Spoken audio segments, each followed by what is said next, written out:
Hi everyone, so today I'm going right into the tutorial. I am using my beautiful friend Ashley as my model. We are doing her makeup for a trip she's going on and we're kind of going for a bronze glam look. So first step, I just prepped her skin with a moisturizer and now I am just priming her eyes. This is MAC Painterly Eyeshadow Primer with a MAC 252 brush. Then I'm just setting that with translucent powder. First color I'm using is Brick. This is going to go in her crease using a blending brush. Second color I'm using is also Anastasia. This one is called Hot Chocolate. I'm using another Morphe brush to place this in the outer corner, and then I'm slightly working it up into the crease. But as you can see, wherever you place the brush first is where the most color will come off, and in this case I want it in the outer corner of her eye. Then I'm just blending out the corners with a fluffy brush and a little bit of translucent powder. For her lid color, I'm using MAC Grandstand. I got it wet with Fix Plus, and I'm applying it with my MAC 242. Then I am applying the new iconic London pigment palette on top. I'm not sure the name of it, but I'll link it down below. Fourth color, I don't know which one we're at. So I'm using the Anastasia Sultry palette to just darken the outer corner of her eye. I wanted it to be a little bit more dramatic because she was going to Vegas, so we definitely wanted a more drama look. And then right now I am just wiping the fallout. This is why we do the eyes first, especially for smoky looks, because it always falls out on the skin.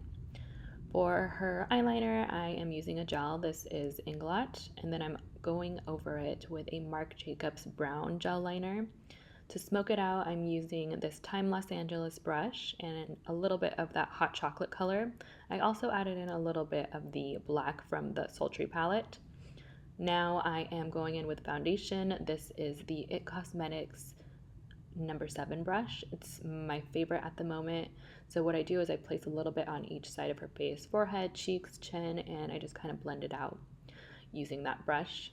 For concealer, I am using Tarte Shape Tape and a beauty blender. And as you can see, I'm just getting super close to the eyeshadow without going over it and pressing it in with the beauty blender after.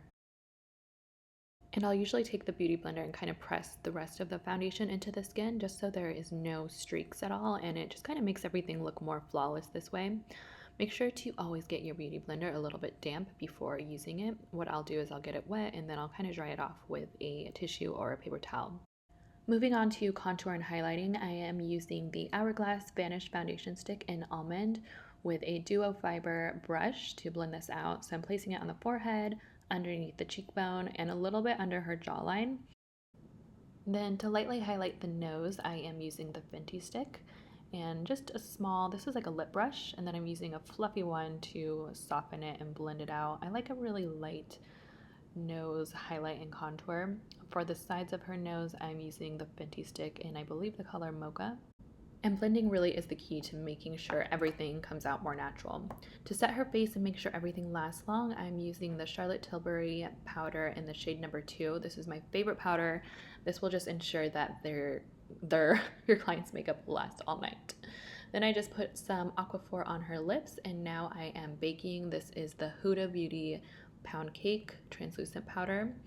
And now going in with liner, again using the Inglot number 77 gel liner for her wing, and the brush is a Morphe.